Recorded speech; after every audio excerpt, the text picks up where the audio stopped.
Deus. Se você achou, me dê um sinal dizendo amém. Amém. E uma mulher, das mulheres dos filhos dos profetas, clamou a Eliseu dizendo: meu marido, teu servo, morreu, e tu sabes que o teu servo temia ao Senhor. E veio o credor a levar os meus 2 filhos para serem servos. E Eliseu lhe disse: que hei de fazer por ti? Declara-me o que é que tens em casa. E ela disse: tua serva não tem nada em casa, senão uma botija de azeite. Então disse ele: vai, pede para ti vasos emprestados a todos os teus vizinhos, vasos vazios e não poucos. Então entra e fecha a porta sobre ti e sobre teus filhos. Deita o azeite em todos aqueles vasos e coloque à parte os que estiverem sendo cheios. Partiu, pois, e fechou a porta sobre ti e seus filhos, e eles lhes traziam os vasos, e ela os enchia. E sucedeu que, cheio que iam sendo os vasos, disse a seu filho: trazei-me mais vaso. Porém, ele lhe disse: não há vaso nenhum. Então o azeite parou. Então veio ela e o fez saber ao homem de Deus, e disse-lhe: vai, vende o azeite, paga a tua dívida, e tu e teus filhos viver do que sobrar. Amém? Amados, eu tenho aqui alguns minutos, eu queria compartilhar com você uma palavra que durante a meditação da tarde o Senhor fez arder no meu coração. É uma palavra que acredito eu que deva ser do conhecimento de todos os senhores e senhoras que estão aqui nessa noite de hoje. Dada a relevância do texto que foi lido, pois é um texto da Bíblia Sagrada considerado um dos clássicos textos da Bíblia. É um texto bastante notável, notório, popular. É um texto que o enredo, o conteúdo, o cerne vai girar em torno de uma mulher, que a Bíblia não nos dá muita informação acerca da sua identidade. Nós não sabemos aqui o nome dessa mulher. A Bíblia também não nos dá muita informação acerca da idade dela. A Bíblia apenas dá algumas informações necessárias. E uma delas é que essa mulher era viúva, possuía 2 filhos, e está passando talvez aquilo que era, naquele momento, a pior crise da sua vida. É um texto, irmãos, rico em detalhes. Para todo aquele que prega a palavra, para aqueles que são professores de escola bíblica dominical, aqui você encontra um leque de informação. Aqui você encontra riquíssimas fontes de detalhes que enriquecem o esboço de qualquer pregador. Se você quiser pregar sobre o profeta, o texto te dá base para pregar sobre o profeta. Se você quiser pregar sobre vasos, o texto te proporciona base, mais do que suficiente para pregar sobre vasos. Se você quiser, desejar pregar sobre azeite, o texto sobeja detalhes e informações acerca de azeite. E pregar sobre textos na Bíblia que já são conhecidos é muito difícil. Porque se você esboçar qualquer coisa para ser falada aqui, o ouvinte com certeza vai dizer: eu já conheço esse texto de cor e salteado.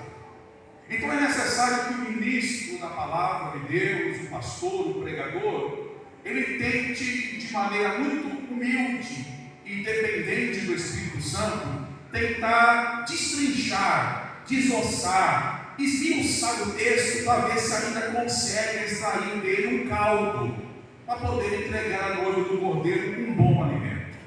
Ao analisar esse texto, irmão, eu poderia, como falei agora, pregar sobre diversas coisas.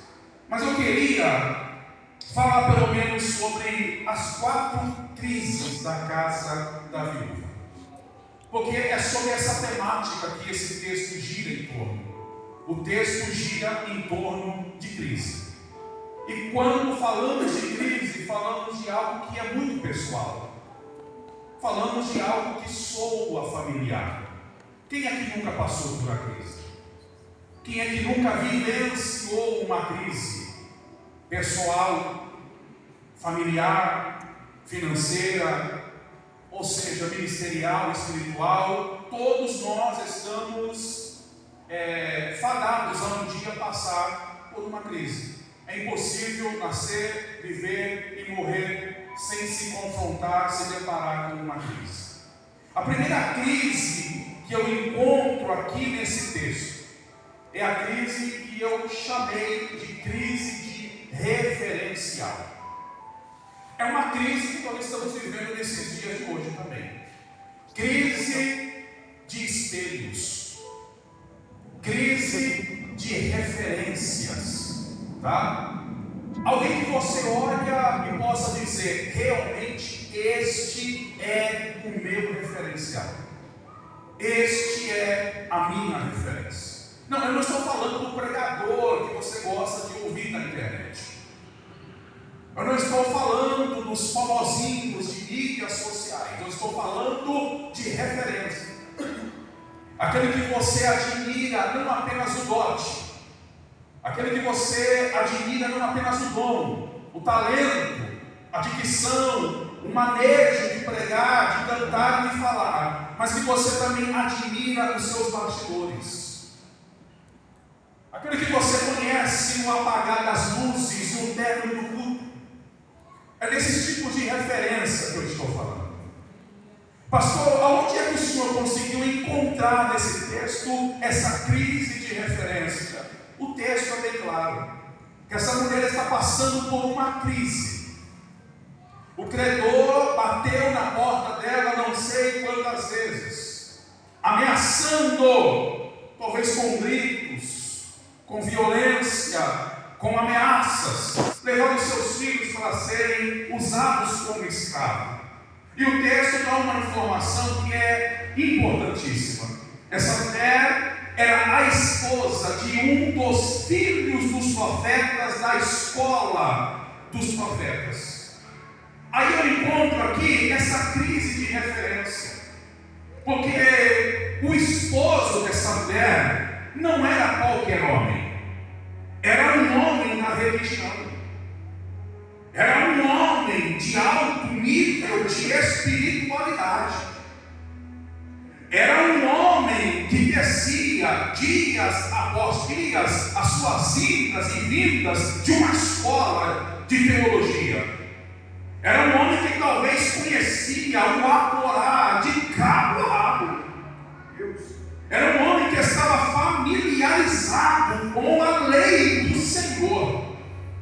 Mas a Bíblia diz que ao morrer, ele deixou uma herança.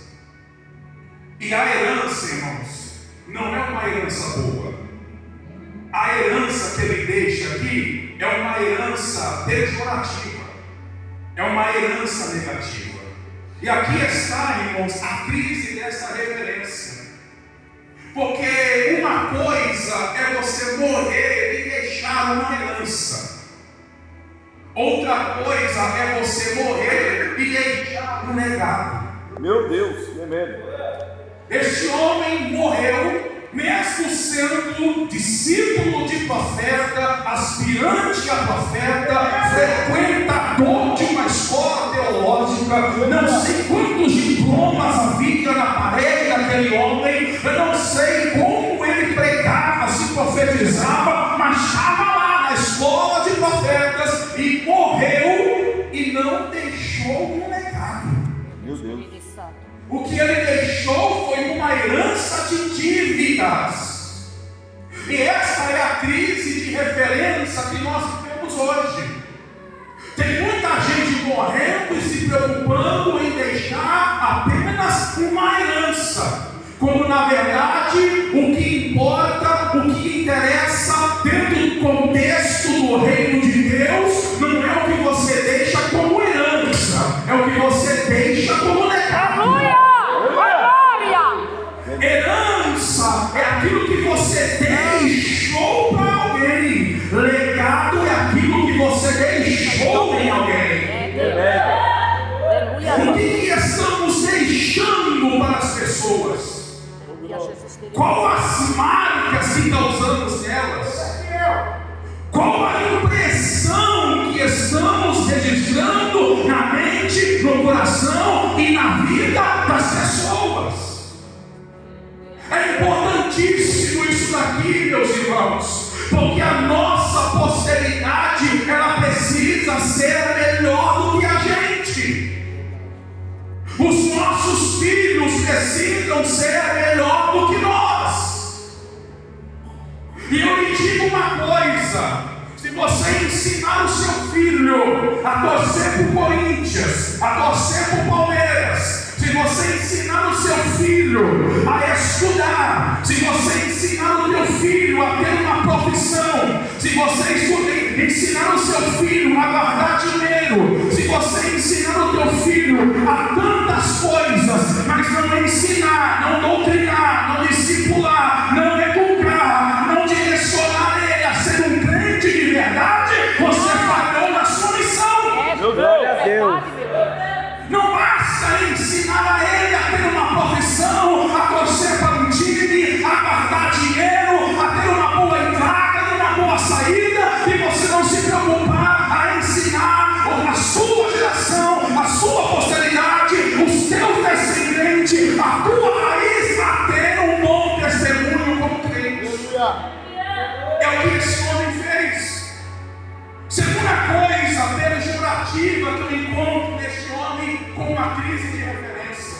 Primeiro, ele não deixou legado. Segundo, uma corrente de ensino. Segundo, volto a dizer, uma corrente de ensino, não é a Bíblia que diz, é uma especulação. O marido desta mulher era o mordomo Obadias, aquele que aparece lá no livro de 1 Reis, capítulo 18. Ele era mordomo do palácio de Acabe e de Jezabel, mas que temia e servia ao Senhor. E na crise de perseguição e matança dos profetas do Senhor, cujo Acabe e Jezabel eram os pivôs, a Bíblia diz que ele escondeu 100 profetas do Senhor, de 50 em 50, e os sustentou com pão e com água. Por quanto tempo? 3 anos e meio. Durante a crise hídrica em que não havia água, que não tinha chuva. Então esse homem, durante 3 anos e meio, ele sustentou 100 profetas. Coisa boa? Coisa boa. Mas se isso for verdade, irmão, esse homem aqui não é digno de aplauso. Se isso for verdade, esse homem aqui não merece um documentário fantástico. Esse homem aqui não merece que alguém escreva um livro sobre ele, só porque ele sustentou 100 profetas.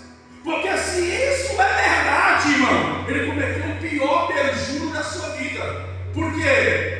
Porque passou 3 anos e meio sustentando-os de fora e deixou uma crise dentro da sua própria casa. Meu Deus, querido e santo. Que valor tem isso? Que serventia, meu pastor Júnior, tem isso? Que aplauso esse homem merece? Me responda, os senhores e as senhoras. O que adianta, irmão, servi-los de fora e não servir para servi-los de dentro? Meu Deus. O que adianta ser uma bênção para os de fora e um entrave para aqueles que são de dentro? Talvez as pessoas esqueceram que ministério começa dentro do lar. As pessoas que são mais do meu amor, da minha atenção, não é os membros da minha igreja, mas os membros da minha casa.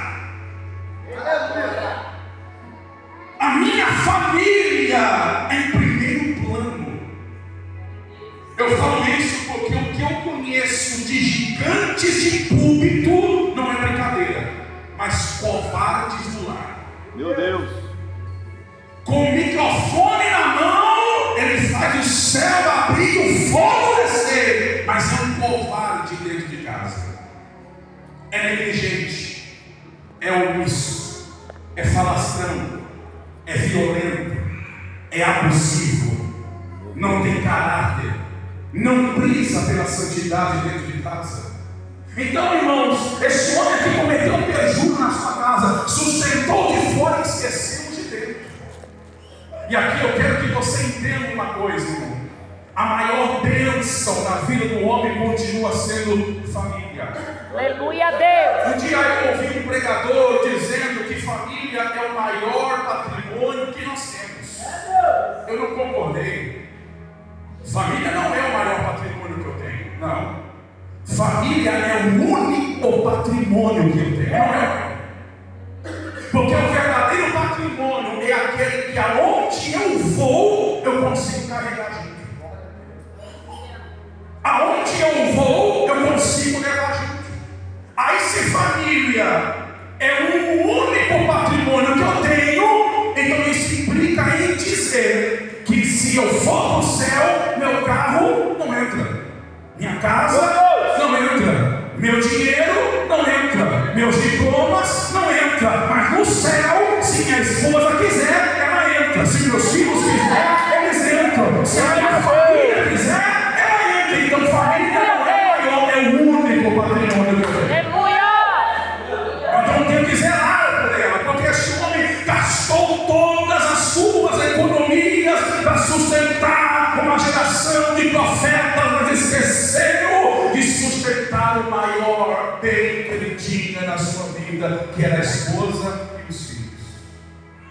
Aí a terceira crise de referência que esse homem me mostra é porque ele era um aluno, porque o texto diz que ele estudava na classe, na escola de profetas, e fez tudo isso ainda, estudando, fez. Então o que ele me revela? É que ele passou a vida toda estudando e morreu sem ter aprendido nada. Meu Deus. Ele passou a vida toda estudando para ser alguma coisa enquanto partiu. Quando se foi, quando morreu sem ter aprendido nada.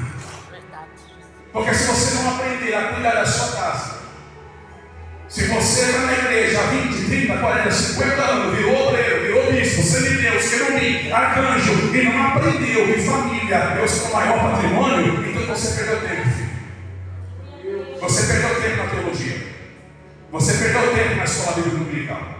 Você perdeu tempo no curso de mentoria. Você perdeu tempo no curso de doutrina. Porque a maior sabedoria enriquecedora que eu posso adquirir em qualquer âmbito de pedagogia dentro da igreja é quando eu entendi que a minha família ela é prioridade. Cristo é referência, irmão. Sabe? Eu não pretendo, e se eu tivesse, glória a Deus, mas não pretendo deixar para os meus filhos casa, carro, chácaras, terrenos, dinheiro guardado, não. Eu sabendo que eles crescendo e estão crescendo crente, para mim é de bom tamanho, missão cumprida. Porque o maior desejo que eu tenho é amanhã, quando eu não estiver mais aqui, meus filhos estejam na mesa com os filhos deles e com as esposas deles. E eu quero que em algum momento na refeição eu seja o assunto daquela mesa. E eu quero que os meus filhos, com lágrimas nos olhos, digam: papai não está mais aqui, mas se eu sou crente hoje, é porque papai me ensinou que eu tinha. Essa aqui é a maior alegria de um pastor, irmãos. Aleluia a Deus. Essa aqui é a maior alegria de um homem de Deus. deixar para a sua posteridade um legado. O filho pródigo saiu da casa do pai com uma herança, mas não quer dizer que ele foi embora com uma bênção. Então herança, irmãos, aqui nesse contexto nosso, não quer dizer nada. Aqui o que importa, irmão, é legado. E qual é o legado? Qual a impressão? Qual o epiteto? Qual a marca que estamos deixando nas pessoas ao nosso redor? Vou mais além. Qual o legado que você pretende deixar para os seus filhos? Não adianta, irmãos, eu mandar meu filho orar se ele não veio orar. Não adianta nada eu mandar meus filhos ler a Bíblia se ele não vê o pai lendo a Bíblia. Não adianta nada eu educá-los dentro de uma boa ética cristã, sendo que em casa, desculpa a expressão da palavra, eu sou um fofão. Não, irmãos. Se eu pretendo ver uma posteridade forte, se eu pretendo ver filhos crentes e crentes de verdade, o exemplo parte daqui. Eu lembro de uma certa feita de um pai, de um pastor, que repreendeu o seu filho, dizendo assim: ô rapaz, você tome cuidado aonde você anda, tome cuidado aonde você pisa, tome cuidado no lugar que você vai. E o filho, com todo respeito e carinho, disse assim para o pai: pai, com respeito, mas tome cuidado com você onde você vai. E o pai já foi tirando na cinta para lhe dar uma surra. E o pai perguntou: por que eu tenho que tomar cuidado? Porque aonde você pisar, eu piso eu. Porque aonde você for, é eu que vou. Então, irmãos, eu quero que você entenda: você é a primeira pegada da sua casa. Tua família vai seguir o caminho que você trilha. Tua esposa vai seguir o caminho que você trilha. Teus filhos vão seguir o caminho que você trilha. Ah, pastor, eu não estou interessado nisso. Então reaver os seus valores como crente, porque estamos vivendo sim uma crise de referência. E aqui nada contra pregador de internet, porque até eu ouço. Só que eu admiro a mensagem, gosto do que ouço, mas falar que é minha referência não. Minha referência é o meu pastor. Minha referência é o meu pai na fé. Vou dizer que você sabe quem é a minha referência? Paulo de Tarso. Aleluia. Que escreveu a sua última carta para Timóteo, dizendo: eu sofri tudo, mas estou morrendo, dizendo que eu combati o bom combate. Aleluia, Deus! Sabe quem é a minha referência? John Russo, para não negar a fé, tendo o teu corpo queimado na fogueira da aquisição, mas não negou a sua fé. Esses homens são a minha referência. Pregador de internet não é minha referência. Famosinho de mídia social não é a minha referência. Pode ter 10 mil seguidores no Facebook, no Instagram, pode ter casa boa, carro bom, ter dinheiro, pregar no Gideão, mas não é a minha referência. Minha referência é o meu pastor que eu vejo todo o culto, que eu sabe, que eu sei que é marido de uma mulher só, que eu sei que paga preço pela minha vida, ora pela minha casa, e na madrugada não importa quem ela for, se eu ligar para ele vai atender, vai vir, vai socorrer, vai abraçar. Essa é a minha referência. Aleluia! Segunda crise eu encontro na casa desta mulher. Oh glória! Olha aqui o texto que você deixou a Bíblia aberta aí. Olha aqui diz o versículo, aleluia, de número 2. E Eliseu diz: que hei de fazer por ti, mulher? Declara-me o que tens em casa. Mas a pergunta parte do versículo 1. Porque no versículo 1 a gente vê uma crise de referência.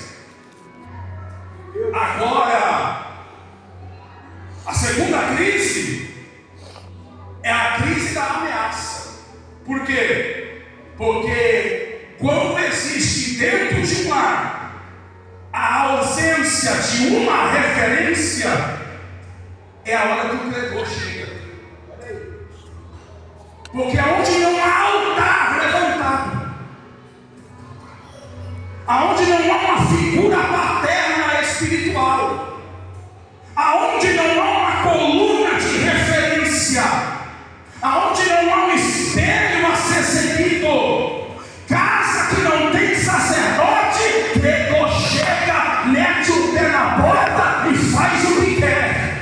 Deus.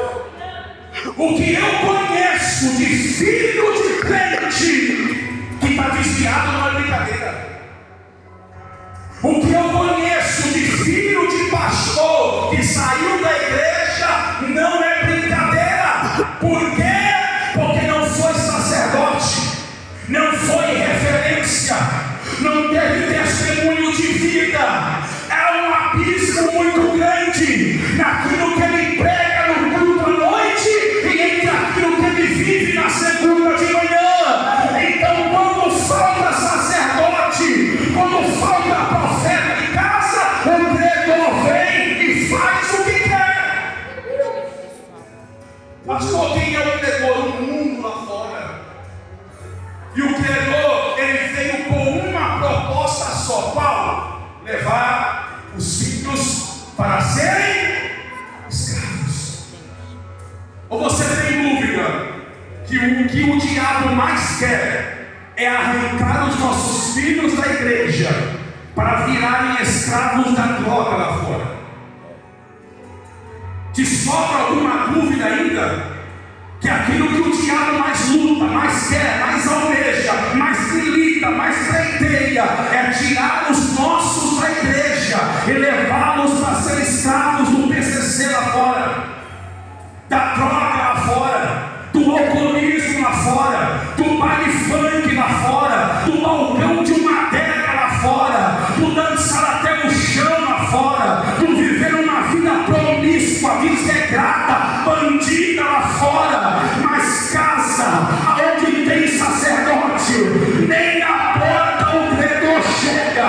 Tem uma mão levantada para receber, em nome de Jesus de Nazaré. Se depender de mim e de mais alguém, o credor não tem autoridade sobre a tua casa.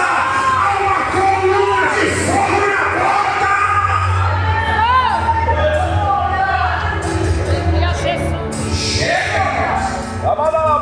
E vê nossos jovens sendo vistos, sendo carregados lá para fora. Em nome de Jesus, não sei você, mas eu profetizo: ninguém sai lá fora. Meu Deus, a glória! Ninguém desvia mais desse ambiente. Aleluia, Jesus Não dá mais para você desviar. Se você não desviou até hoje, não tente mais, porque você não vai, porque você está selado nesta casa. Aleluia, há um conselho entre você e Deus nessa casa. Há uma aliança entre você e a tua casa, nesta casa de oração. Crise de ameaça. O credor vai querer bater na porta, e quando ele não achar a referência, ele vai entrar. Mas se você se posicionar, se você assumir o seu papel, oh glória a Deus, o credor pode vir com as suas ameaças, mas ele vai bater em retirada, porque essa casa já tem dono para a glória de Deus. Terceira crise. Aí, irmãos, aí o negócio de assim, ele disse: o que ele fazer por ti, mulher? Ele declara o que tens em casa. E ela disse: tua serva não tem nada em casa, senão uma botija de azeite. Então ele disse: vai, pede para ti vasos emprestados a todos os teus vizinhos, vasos vazios, não poucos. Olha o que ele disse. Então eu, fecha a porta sobre ti, sobre os teus filhos, e deita o azeite em todos aqueles vasos e vai colocando o que estiver cheio à parte. Terceira crise, irmãos, que você precisa entender: ou você vai em busca de vasos vazios, ou você se prepara para virar escravo na mão do credor. Meu Deus. Essa geração não tem muito o que escolher, irmãos. Ou você aprende a buscar vaso vazio, conotação de evangelismo, conotação de obra missionária, conotação do imperativo ide, conotação de quem vai semear, mas chorando mais semeia. Ou essa geração aprende a trabalhar para Deus, ou vai saber o que é ser escravo na mão do credor. Eu prefiro semear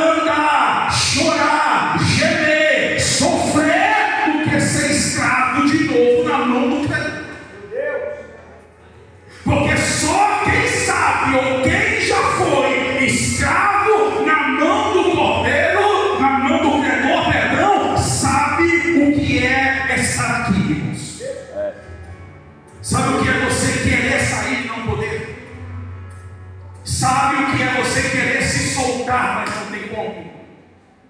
Sabe o que é você querer estar num ambiente como esse, mas não ter força para se erguer? Isso é ser escravo na mão do credor. E essa geração precisa entender uma verdade: ou você aprende a trabalhar, ou você aprende a arregaçar a manga, ou você aprende a sair para semear, ou você aprende a sair para buscar vasos que estão vazios, para trazer para casa, para ser cheio, ou você se prepara, você vai ser escravo na mão do credor. Não tem opção nisso, não tem alternativa aqui não. O profeta é bem claro: ou teus filhos aprendem a ir buscar vaso vazio, ou vai virar escravo na mão do credor. Porque lá fora, irmão, nós era desenrolado. Lá fora, irmão, nós dava nó tempinho d'água. Lá fora, 5 minutinhos de conversa, nós arrancava tudo do povo. Lá fora, irmão, com uma arma na cinta, você enfrentava até Deus.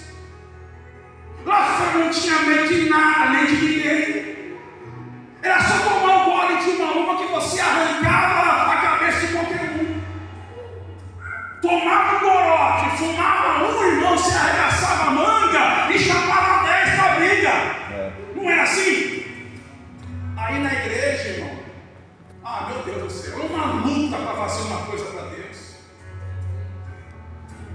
O pastor falta clamar por misericórdia para você fazer alguma coisa para Jesus. Temos que rogar, temos que pedir, temos que suplicar. Por favor, senhora ovelha, pode fazer alguma coisa para a alma de Deus? Porque o que você faz, o que eu faço aqui não é para o pastor. Eu não faço nada para pastor, o que eu faço é para Deus. Que me livrou um dia da mão do credor. Então o mínimo que eu posso fazer, irmãos, é sair por essas portas afora e buscar os vasos que estão vazios lá fora. Aleluia! Durma com isso na sua mente, por favor. Ou você aprende a ser um buscador de vaso vazio, ou você se prepara para ser escravo na mão do credor. A quarta e última crise eu encerro agora para orar com o pastor Júnior. Aí a gente passou o texto todo achando que a crise girava em torno da mulher, da ausência de dinheiro, de poder aquisitivo. A gente acha que a crise é porque ela perdeu o filho, perdeu o marido e o credor. Não, a crise do texto não é essa. A crise do texto é o seguinte: que enquanto os vasos estavam sendo trazidos, a Bíblia diz que o sobrenatural acontecia. O vaso que já estava cheio na casa enchia os demais que estão vazios. Não precisamos de muitos vasos na igreja, basta um estar cheio. Glória a Deus. Porque quando um estiver cheio, irmão, esse vaso consegue encher muitos que estão vazios e que estão chegando agora. Aleluia. Aí o texto é bem claro: a mulher, no meio da tarefa, ela dá um grito e diz: trazei-me mais vasos. E o menino dá um grito respondendo: acabou o vaso, acabou-se os vasos, não tem da onde tirar mais vasos, não tem como trazer mais vaso. Aí o texto é categórico em dizer: então o azeite parou. Por que o azeite parou? Porque não tem mais vaso. Então a crise aqui, qual que é? É de azeite? Não, a crise aqui é de vaso. Meu Deus. Remédio. Porque azeite sempre vai ter. Jesus, é verdade. A Petrobras, a maior estatal de óleo da América Latina, um dia ela pode quebrar, fechar as portas e não produzir mais óleos. O posto de gasolina da esquina da tua casa pode fechar e não fornecer mais óleo para ninguém, mas o oleoduto do céu, toda vez que você procurar óleo nele, Deus com a mão na torneira, pronto para vir e derramar sobre a tua vida. Aleluia! Então a crise aqui não é de óleo, a crise é de vaso. Aleluia. Eu me lembro de um tempo que nós tínhamos vasos na congregação. Eu estou falando de um contexto, pelo menos meu, que nasci na Assembleia de Deus. A nossa mocidade se levantava para cantar, irmãos, e o Senhor visitava a congregação com a sua glória. A nossa irmã Quitéria, uma senhora de 70 e poucos anos, cabelo todo grisalho, duro, na canela fina, toda cinzenta, com 2 dentes na boca, mas no segundo louvor da harpa, a gente não continha continuar sentado, tinha que se levantar para adorar, para abrir a mão, para glorificar, porque a glória descia. O obreiro se levantava aqui no púlpito, falando em línguas, alguém se levantava lá embaixo. Aleluia. Nós tínhamos homens e mulheres de montes, nós tínhamos homens e mulheres de oração, nós tínhamos jovens que no fim de semana faziam caravanas para ir para o monte, e eles saíam determinados: não desço de lá sem batismo com o Espírito Santo, não desço de lá sem a glória de Deus, não desço de lá sem línguas estranhas na minha boca. Está tendo crise de vaso hoje. Hoje o que nós temos? Bastante pregadores. O que nós temos hoje? Bastante cantores. O que temos hoje? Bastante artistas. O que temos hoje? Bastante pseudo-celebridades gospels. Vaso é pouco. E o Senhor está à procura de vasos, irmãos. Porque enquanto houver vaso, o azeite vai continuar jorrando. Aleluia, Deus. Aleluia. O azeite vai continuar a descer. E eu encerro aqui, trazendo a verdadeira visão de Joel, capítulo 2. E há de ser que nos últimos dias derramarei do meu espírito. Alguém errou na exegese aqui, pastor. Porque algum teólogo disse que aquela palavra derramar é Deus dizendo que vai abrir a torneira e deixar o óleo jorrar. Errou na exegese.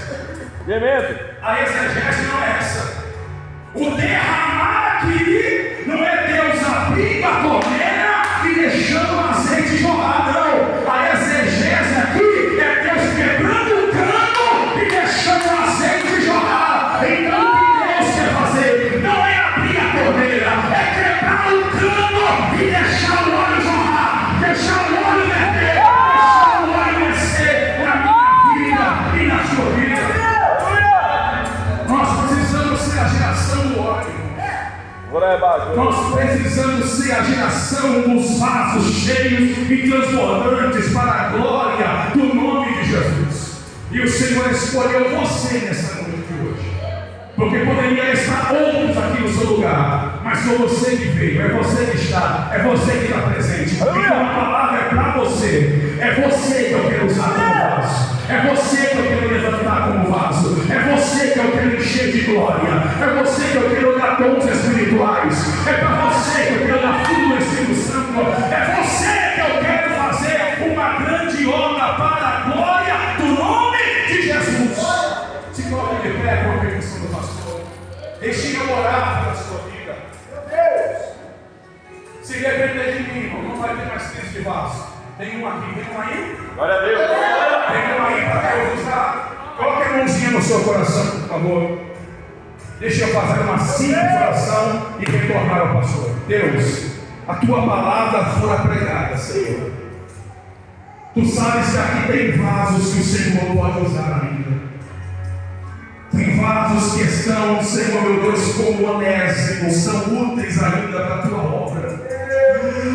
E não adianta, Senhor, indagarmos e dizermos para o Senhor acerca da nossa pequenez, da nossa fragilidade, das nossas limitações, porque o Senhor já nos precaveu sabemos sobre isto, porque o Senhor disse na boca de Paulo que as coisas preciosas o Senhor escolheu guardar dentro de vasos e vasos de barro. O vaso é de barro, mas o que está dentro é grande. O vaso é de barro, mas o que está dentro é precioso. O vaso é de barro, mas o que está dentro é eterno. Então, a partir de hoje, Senhor, comece a derramar, comece a verter, comece a encher este vaso para a honra e para a glória do teu nome, Senhor, em nome de Jesus. Aleluia! Sentimos Jesus aqui. O Senhor não precisa de muita coisa. O Senhor só precisa de um vaso, a qual esteja disposto para Ele poder encher você de azeite. Amém? E eu tenho certeza, era o pastor Júnior, que em um futuro bem próximo, uma boa parte desta massa que está aí vai começar a ocupar esse espaço aqui em cima. O Senhor está tirando alguém das cadeiras aí embaixo para ocupar esta tribuna aqui em cima. Aleluia! E serem instrumentos para a honra e para a glória do nome de Jesus. Amém? Você crê nisso? Bate o palmo e glorifique o nome de Jesus. Pastor, Deus abençoe. Na outra vez o pastor trouxe alguns livros. Aqueles que não compraram ou não puderam naquela vez e quiserem abençoar o pastor hoje, procura no Batista no final do culto, tá bom? Deus abençoe você.